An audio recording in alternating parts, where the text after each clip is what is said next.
제가 오늘 갑자기 생각이 나가지고, 여러분들 우리 예전에 2차 세계대전을 일으킨 히틀러, 사람들이 하이 히틀러 이렇게 인사하잖아요. 그 하이, 이게 안녕 하이 뭐 이건 줄 알고 한번 찾아봤어요. 그랬더니 히틀러 안녕 하이 히틀러 이게 아니고 하일이야. 하일 뜻이 만세라는 뜻이랍니다. 만세라는 뜻이라요. 히틀러 만세라는 겁니다. 히틀러 만세.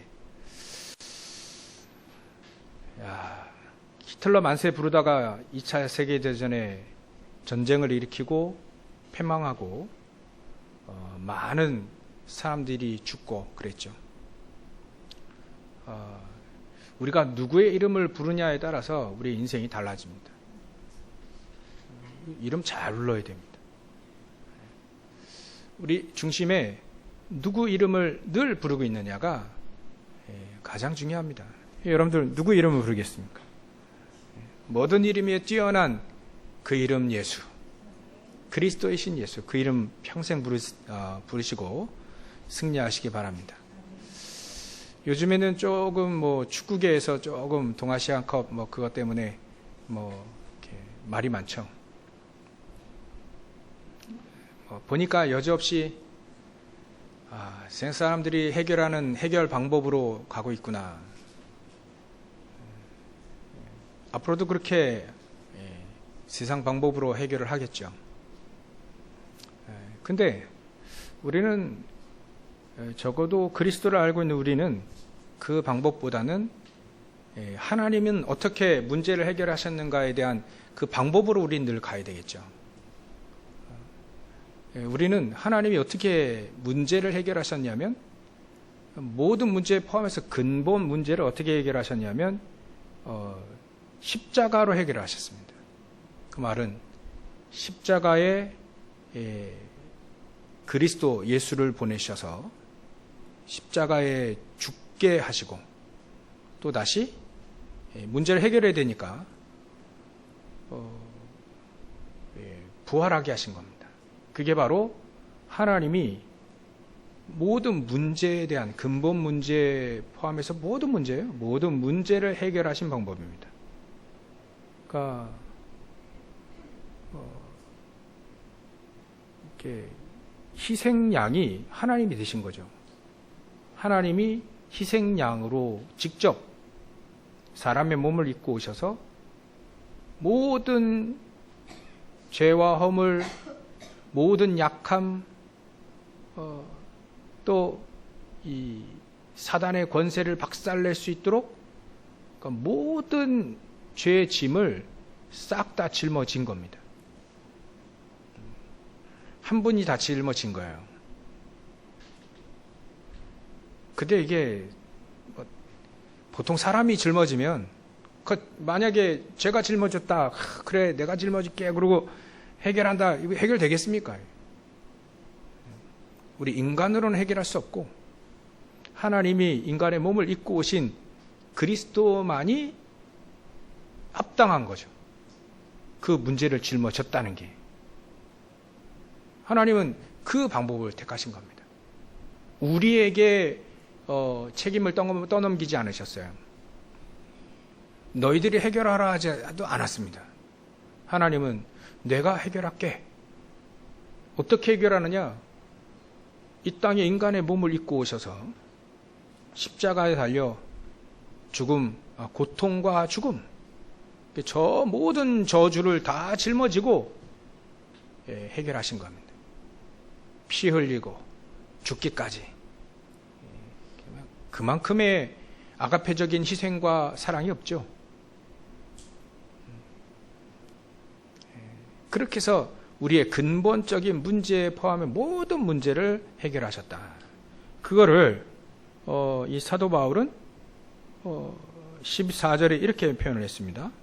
그는 우리의 화평이신지라 둘로 하나를 만드사 원수된 것. 하나님과 우리가 떨어져 있어요. 둘이 돼버린 겁니다. 둘이 돼버린 겁니다. 분리됐다는 거죠. 그래서 우리가 하나님과 원수되었을 때 로마서 5장 8절에도 동일하게 얘기하고 있습니다. 원수된 것 곧 중간에 막힌 담을 무엇으로 허물으셨다고요? 자기의 육체로 허무셨다. 십자가에 직접 달리셨다. 그래서 손과 발에 못이 그냥 박혀서 그 고통과 또 물과 피를 다 흘리시고 죽기까지 자기 육체를 육체로 허무셨다는 말이 그겁니다. 말만 한 게 아니에요. 직접 죽으신 거죠. 하나님은 이렇게 해결하셔서 하나님과 이 그리스도를 이렇게 그리스도 보내서 이렇게 해결하셔서 하나님과 우리 사이를 화목하게 하셨다. 가깝게 하셨느니라.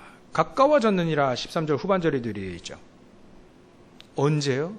우리가 하나님과 원수되었을 때. 마찬가지로 에베소에는 가장 큰 두 가지 세력이 있는 겁니다. 이제 이방인으로 있다가 예수 믿는 사람들. 이건 배경이 헬라 배경이에요. 이방인들 배경, 불신자 배경이에요. 누구나 다 불신자지만 또 한 부류는 유대인으로 있다가 유대교의 유대인으로 있다가 예수 믿은 자들. 두 이제 부류가 있는 거예요. 그러니까 이 두 부류를 어떻게 하면 하나가 될까? 사도 바울이 아무리 기도하고 아무리 이렇게 해도 인간적인 방법은 되지 않는다. 그래서 무엇을 자꾸 얘기하냐면 그리스도만이 하나가 되게 하실 수 있다. 왜냐하면 그리스도 예수만이 우리를 구원하실 수 있고 그 아가페적인 그 사랑과 그 십자가의 죽으심과 그 희생 그거 말고는 하나가 되게 할 수는 없다. 오직 그 예수만이 그 십자가만이 우리를 하나가 되게 하실 수 있다는 것을 알기 때문에 그 속에는 하나가 되지 못하게 하는 흑암 세력을 박살낼 수 있다는 단 한 가지의 길이 박살낼 수 있는 단 한 가지의 길이 오직 예수 그리스도밖에 없다는 걸 알기 때문에 문제가 어떤 문제가 있든 이런 문제가 있든 저런 문제가 있든 우리가 뭐 로마 교회도 마찬가지고 고린도 교회도 마찬가지고 갈라디아 교회도 마찬가지고 지금 에베소 교회도 똑같이 모든 문제를 해결할 수 있는 것은 하나님밖에 없는데 하나님께서 어떤 방법을 취하셨는지를 늘 얘기한 거예요. 교회마다 다 문제가 있잖아요. 문제 없는 교회가 어디 있습니까? 다 있습니다. 근데 문제가 있더라도 오직 그리스도 딱 붙잡고 그 문제를 막 일으켜가지고 막 분쟁하게 만드는 흑암 세력 때려잡고 불신앙하게 하는 불신앙의 세력들 때려잡고 우리는 이래도 저래도 상관없다. 오직 복음이면 충분하다. 그걸 사실적으로 누리고 알고 누리는 사람들이 있기 때문에 세계보모가 되어지는 겁니다. 그러니까 우리는 하나님의 방법으로 이렇게 해결해 나가야겠죠. 세상 사람들은 뭐 이런 거 모르니까 세상 방법으로 뭐 해결하겠죠. 근데 우리는 세상에 속하면서 세상을 살리기 위해서는 우리의 방법은 하나님이 쓰시는 방법이어야만 된다. 그게 바로 근본적으로 문제를 해결하는 근본 문제가 해결되면 되는 거예요. 만약에 사도 바울과 같은 신앙과 믿음을 딱 가지고 있는 선수들이 뛰었다 그러면 그런 문제 안 일어났을 겁니다. 또 그런 감독이 딱 팀을 맡고 있었다면 그런 문제 안 일어났을 거예요. 일어날 수도 있죠. 근데 대단하게 막 사람들이 온 축구 팬들이 막 들고 일어날 정도로 지금 그렇게 정도는 안 일어났을 거예요. 그래서 우리는 하나님이 원하시는 방법 그거 가지고 세상을 살려야 되는 것이다. 그렇다면 우리가 오늘 제목이 이거죠. 그리스도 예수는 우리의 화평이시다. 그러면 화평이신 그 그리스도를 붙잡고 우리가 화평하고 또 우리가 가는 모든 현장마다 화평하게 되어야 되겠죠. 오늘은 현장에 보면 우리가 늘 얘기하는 거지만 싸우는 시대가 돼버렸어요. 싸우는 시대. 막 이래저래 막 엄청나게 싸웁니다. 왜냐하면 싸울 수밖에. 왜냐하면 내 중심으로 사니까. 줏대가 없어라는 얘기 아닙니다. 나밖에 모르니까, 내 중심으로 사니까 나와 다르면 싸우는 거예요. 저 사람 나와 다르구나.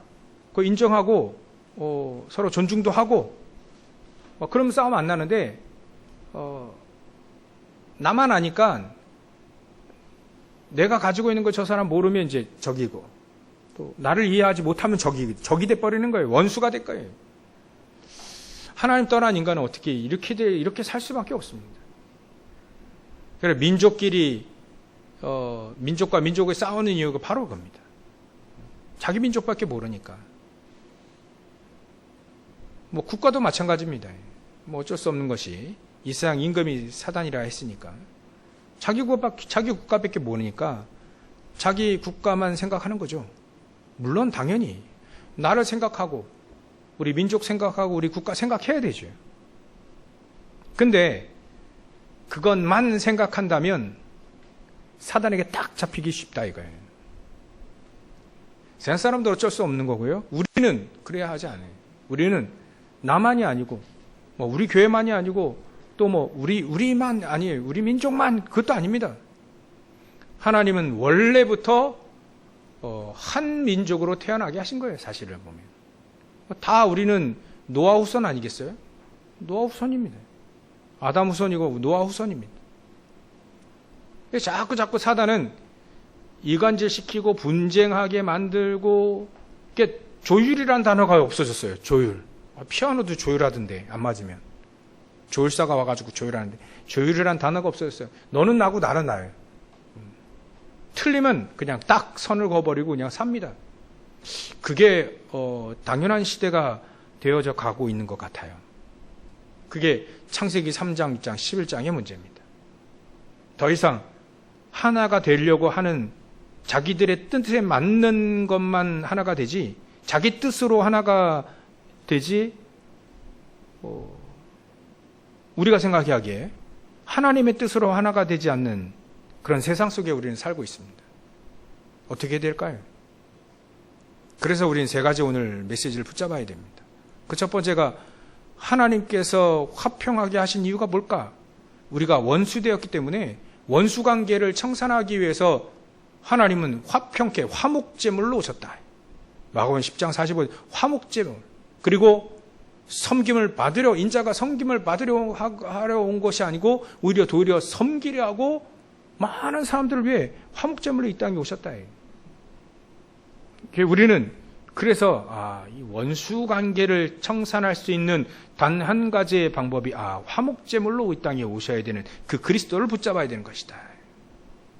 그래서요 원수가 되어져서 우리는 사망 가운데 살았다. 예전에 세상에는 아직도 분명히 예수님이 진실로 나를 믿는 자는 사망의 생명으로 옮겨졌다 이거예요. 물론 영생도 없고 사망의 생명으로 옮겨졌느니라. 요한복음 5장 24절에 말씀하셨죠. 진실로 진실로 내 말을 듣고 나 보내신 자를 믿는 자는 영생을 얻었고 사망의 생명으로 옮겨졌느니라. 원수 되어지면 바로 우리가 하나님과 원수가 되어지면요 바로 사망입니다. 하나님 떠났기 때문에 사단의 종로를 타면서 바로 사망이에요. 지옥 배경에 살아야 돼요. 지옥 같은 삶을 살아야 되고요. 사단을 평생 알고도 모르고도 섬겨야 되고 운명대로 살아야 되는 운명과 사주팔자대로 살아야 되는 그런 사단의 함정틀 올무 속에 살아야 되는 사망 가운데 우리는 살 수밖에 없다. 그러니까 맨날 싸우죠. 맨날 싸우는 건요. 그게 배경이 사망이라서 그래요. 배경이 그게 지옥 배경에서 그래요. 그 아버지가 원래부터 그 아버지가 육신적인 아버지 말고요. 그 영적인 아버지, 너희는 너희 아비 마귀에게서 났으니 마귀가 이게 아비라서 그래. 마귀는 늘 싸우거든. 늘 거짓말하고. 원래부터 거짓말쟁이고 살인자다 이렇게 표현했잖아요, 예수님이요. 그러니까 거기 살 수밖에 없으니까 늘 싸우지요. 그러니까 그 배경을 완전히 바꿔버리셨다. 완전히 바꿔버리셨어요. 그 배경 완전히 사망에서 생명으로 옮기셨다. 그래서 우리를 새 사람으로 바꾸게 하네. 새 사람으로 바꿨다. 새 사람으로. 그래서 우리는 생명으로, 예수 생명 가지고 살도록 하기 위해서 하나님이 화평케 하셨어요. 그 십자가로 모든 담을 허무셨다. 화평하지 못하게 하는 모든 담을 싹 다 그 육체로 십자가로 해결하셨다. 생명으로 살으라고요. 오직 그리스도로만 살아고요. 사단을 박살내고 지옥 배경을 바꿔버리고 모든 근원적인 문제인 죄, 하나님을 떠난 죄에서부터 시작해 모든 죄 문제를 해결하면서 해결된 그 생명으로 살아나고요. 이 땅에서는 사단이 주인 노릇하지만 그 속에 하나님의 나라의 배경을 가지고 살아나요. 그 속에는 하나님의 은혜가 있고요. 그 속에는 하나님의 그 극진한 지극한 사랑이 있고요. 하나님 나라에 거기에는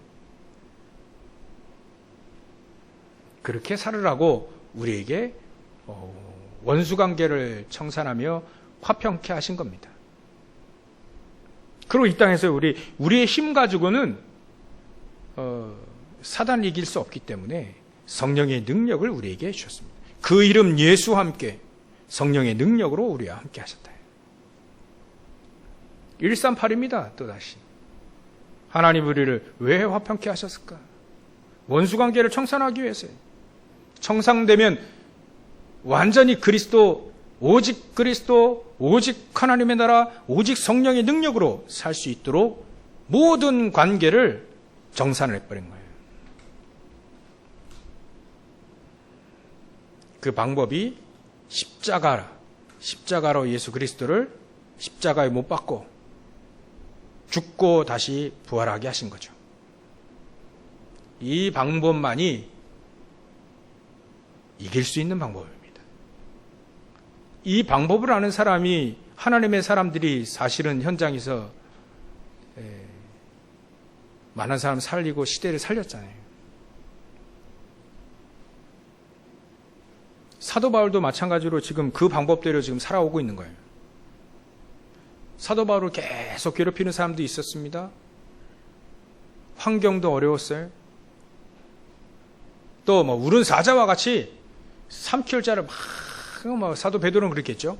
우리 사자와 같이 늘 삼킬 자를 근심하면 그 사단이 막 그렇게 막 우는 사자, 막 배고파가지고 막 우는 사자 여러분 보셨죠? 그런 사자들이 막 쫓아오는 것처럼 그래 찾아다니는 그런 현장에 사단이 그래 말이죠. 그렇게 하는 어려움이 사도 베드로에게도 있었고 또 사도 바울에게도 있고요. 하나님의 사람들 전부 다 그렇게 있어요.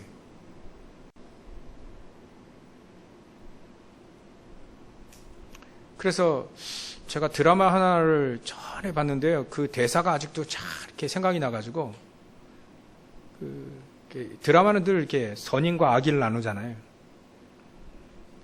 착한 일을 하면 선이고 좀 악한 일을 하면 악이고 선에 속해 있는 그런 한 지도자가 갈등이 있는 거예요. 이 악한 사람들이 늘 악한 일은 마음대로 자기들은 마음대로 하고 법도 없이 마음대로 하는데 착한 사람들은 이제 자기는 선한 마음이 있기 때문에 양심도 있고 그러니까 이렇게 못 사는 거예요. 이렇게 법도 없이 막 악한 일을 늘 그러니까 이 사람이 그런 서로 싸움하다가 이 착한 사람의 세상적으로 착하고 선한 사람들의 이 지도자가 갈등을 하는 겁니다. 무슨 갈등이냐면 악한 거로 갈까 그런 갈등이 아니라 왜 선하게 사는 사람들은 항상 이렇게 결국은 또 죽어요. 이렇게 악한 사람들에게 의해서 또 죽어요. 죽는 위기 속에 왜 우리는 이렇게 항상 선한 마음이 시험을 받아야 되느냐, 이런 대사를 했어요. 야, 참 저거 대단하게 수준 높은 말이구나. 작가가 누군지 몰라도 항상 선한 사람들은 항상 시험을 받아요. 악하게 살까 선하게 살까. 나는 선하게 살고 싶은데 이게 항상 유혹에 의해서 항상 시험을 받고 있는 그런 대사가 늘 생각이 나는데, 우리도 항상 사단이요 시험을 주잖아요. 계속 시험을 주지 않습니까? 막 유혹하지 않습니까? 하나님의 법대로 하나님의 말씀대로 여러분처럼 이렇게 예배드리며 기도하며, 야, 그렇게 살면 뭐 밥이 나오냐 떡이 나오냐 뭐가 나오냐. 그 어떤 친구가 하도 막 자기 어머니가 신앙 좋게 막 11조도 교회 갖다 바치고 그러니까 이거 가지고 막 한탄하는 그런 글을 썼어요. 그러니까 600만 원을 버는데 11조 교회에다 꼬박꼬박 60만 원을 갖다 적립을 하더라. 우리 집은 여전히 가난하고 여전히 집도 없고 여전히 자기는 쪼들리고 있는데 꼬박꼬박 그 돈 다 목사가 가져가는 건 아닌데 그 돈 가지고 목사들은 뭐 어마어마하게 잘 살고 막 어마어마하게 떵떵거리고 사는 것처럼 말이죠. 그렇게 얘기하는데, 하여튼간 잘 모르니까 아마 그런 글을 썼던 것 같아요. 항상 우리는 여러 가지 말과 여러 가지 분위기로 시험을 받습니다. 사단은 계속 시험을 줍니다. 근데 그 사단이 시험을 주는 그런 삶 속에서 우리가 늘 승리할 수 있는 방법은 다른 게 없습니다. 저 여러분들이 생명으로 살아야 됩니다. 예수 생명으로 살아야 되는 겁니다. 예수 능력, 하나님의 나라 보좌의 축복 가지고 하나님이 그렇게 모든 문제를 해결하셨기 때문에 우리는 그리스도로 살아야 되는 겁니다. 두 번째 메시지는 바로 이겁니다. 하나님이 이렇게 화평하게 하신 이유가 뭐냐? 하나님 우리의 그리스도를 보내서 우리를 화평하신 이유가 뭘까? 또 우리가 생각해 봐야 될 것이 뭐냐면 하나님과 친하게 살아라 이거예요. 그게 가장 안전하고 가장 형통할 수 있는 길이 되니까 많은 하나님의 사람들이 그렇게 얘기를 합니다. 성경에 있는 응답받은 진짜 사람들이요 그렇게 얘기합니다. 그 길이 가장 안전하다고요.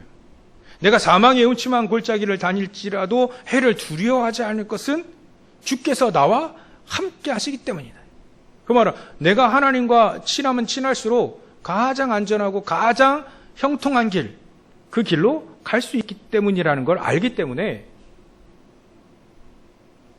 하나님은 우리에게 화평케 하시려고 그리스도를 보내주신 겁니다. 하나님과 가장 친하게 지낼 수 있는 것은 우리가 진짜 예수 그리스도를 잘 믿는 거예요. 어떻게 해요? 나와 함께 하신 하나님, 우리 교회 모든 성도들과 함께 하신 하나님, 모든 것 속에서 지금 나와 함께 하신 아버지 하나님, 그렇게 하나님과 계속 친하게 되는 거죠. 사람들은 문제가 오면 흔들립니다. 근데요, 그 문제도 하나님이 그 문제를 통해서 더 하나님의 뜻도 알고 또 하나님이 주신 힘도 있으니까 능력도 있고 배경도 있으니까 그거 갖다 쓰라 해. 그거 갖다 누리라 해. 능히 이겨낼 수 있으니까 이겨낼 수 있는 그 위치에 올라서라 해. 하나님과 친하게 되어지면 친한 사람 전부 다 그래야 하더라고요. 모든 걸 다 잃어버린 것 같지만 모든 것을 다 얻는 자가 되더라. 하나님과 형통하게 되어지면 하나님과 친하고 형통하게 되어지면 사망의 음침한 골짜기를 다닐지라도 해를 두려워하지 않을 것이다.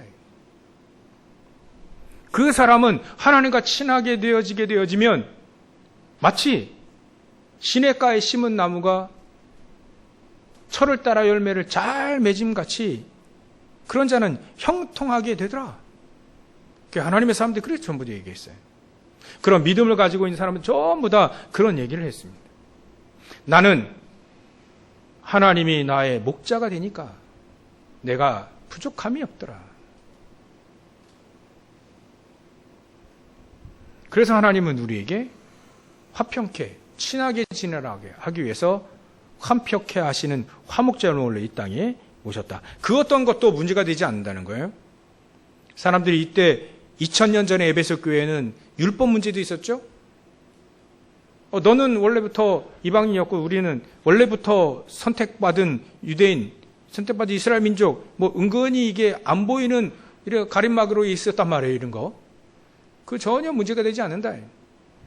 문제가 될 수 있는 모든 담이라고 생각하는 모든 것들은 예수 그리스도께서 자기의 육체로 십자가에 달리시면서 완전히 박살내셨다. 그 그리스도 예수 안에서 그리스도의 피로 가깝게 하셨다. 가까워졌느니라. 13절에 이렇게 되어 있어요. 가깝게, 친하게, 하나님과 친하게. 나와 함께 하신 하나님은요, 우리와 함께 하십니다. 교회와 함께 하십니다. 그래서 위드 임마누엘 원네스라고 하죠. 위드는 나와 함께 하시는 하나님이죠. 이 임마누엘, 우리 교회와 함께 하시는 하나님입니다. 그렇다면 우리 교인들 중에 다 같이 하나님의 뜻과 또 하나님의 사랑 안에서 한 성령 안에서 한 믿음을 가지고 하나의 메시지를 붙잡고, 예수님의 메시지잖아요. 그 붙잡고 하나님과 친하며 현장에서 가장 안전하고 가장 형통하고 가장 현장에 사단, 그 주인으로 되어 있는 사단과 또 저주의 세력들을 박살낼 수 있는 삶을 살아라 이거예요.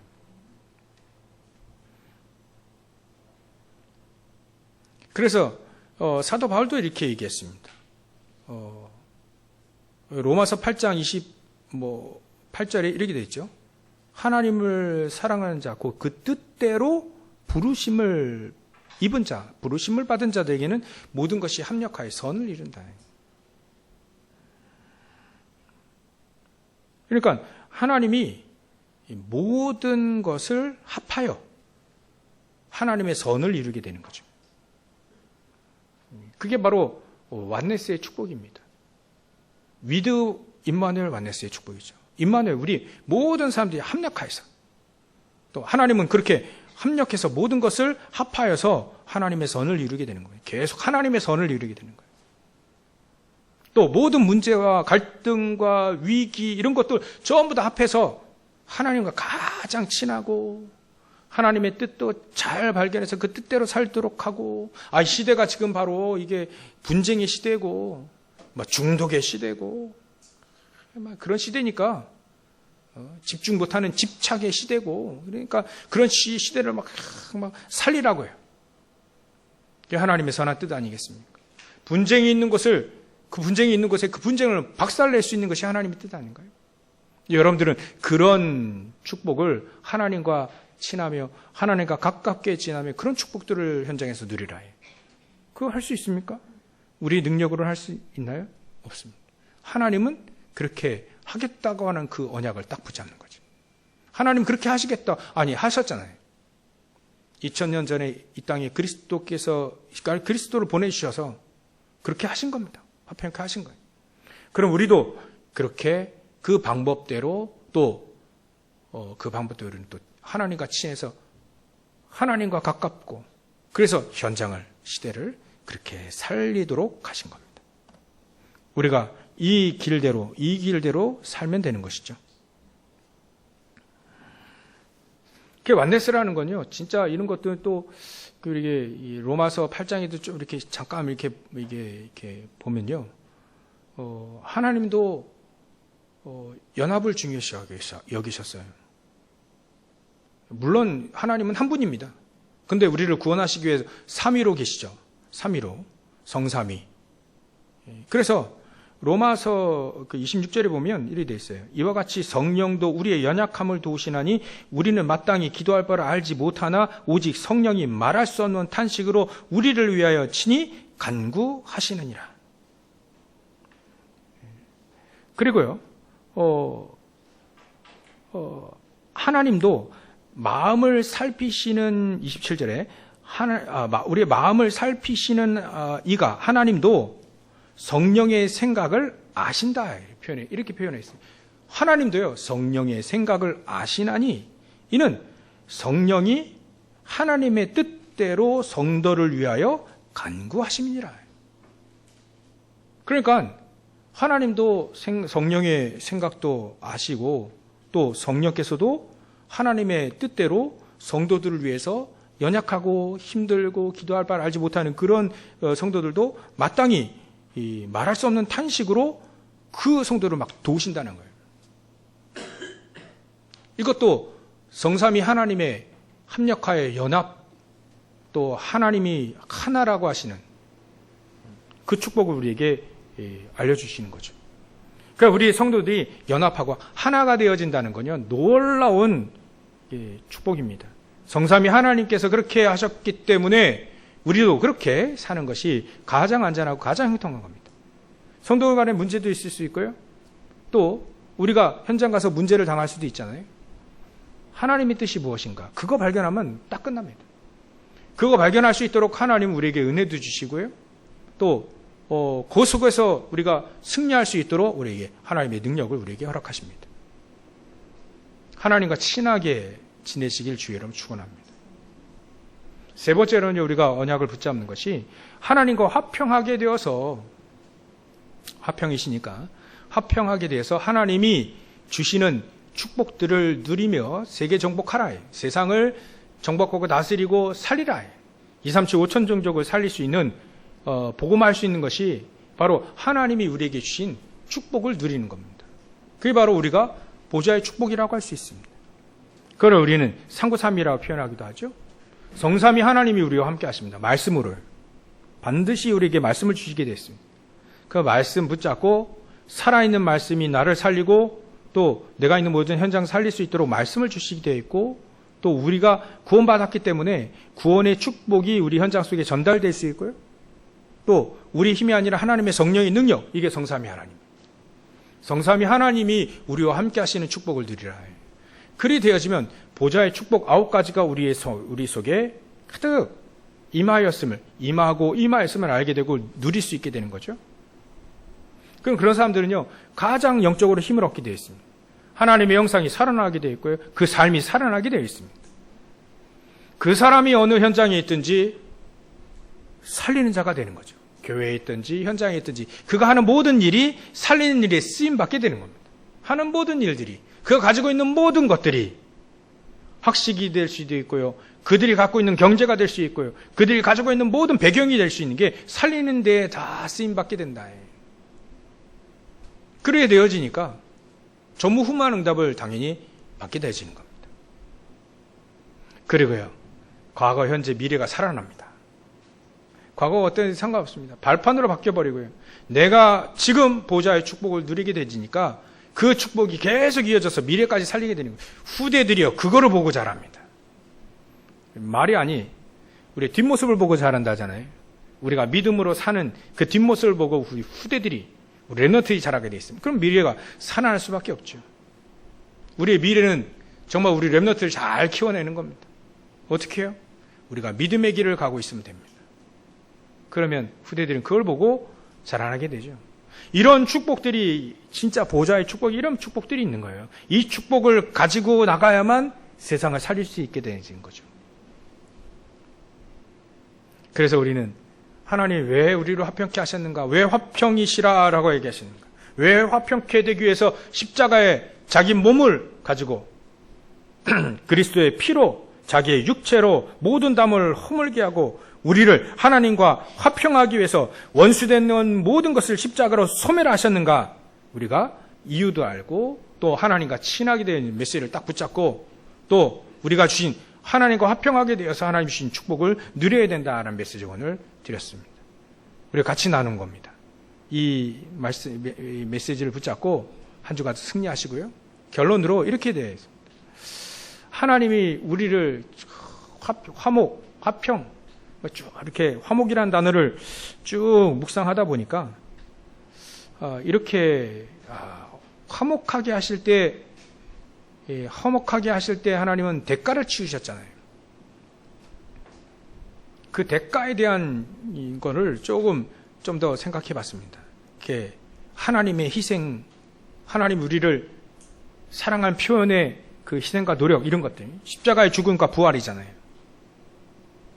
그러니까 좀 이걸 생각해 봤습니다.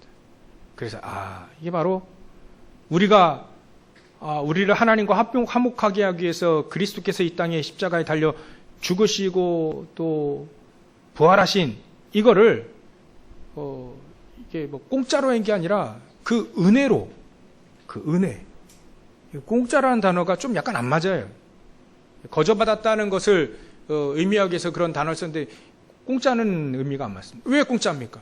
대가가 있었는데 우리를 구원하시고 하나님과 화평하게 하는 그 대가가, 화평케 하실 그 대가가 예수 그리스도의 십자가의 죽음이잖아요. 고통과 죽음이었지 않습니까? 그리고 하나님의 역사로 부활의 축복이 그 대가로 우리가 화목하게 된 거잖아요. 그렇다면 화목하게 하실 때 이런 예수님께서 정말 죽으셨고 고통당하시고 죽으시고 또 부활하셨다, 이거를 우리가 이게 정말 감사함으로 누려야 되는 거겠구나. 그 하나님이 우리를 은혜로 말이에요. 우리가 상의하지 않았거든요. 우리 대가를 우리에게 청구하지도 않았습니다. 대가를 하나님이 책임지신 겁니다.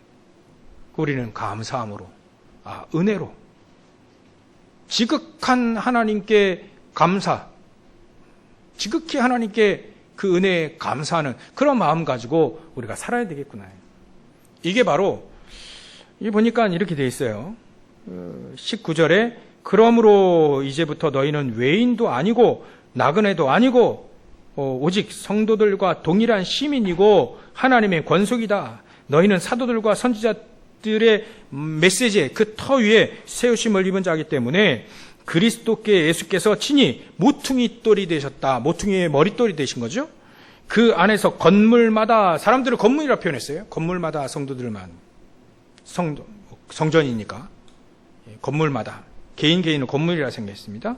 건물마다 서로 연결하여 주 안에서 성전이 되어 가고 이 표현이에요. 결론이 너희도 성령 안에서 하나님이 거하실 처소가 되기 위하여 그리스도 예수 안에서 함께 뭐 한다고요? 지어져 가느니라. 지어져 가는, 성전이 되어 가고 함께 지어져 가느니라.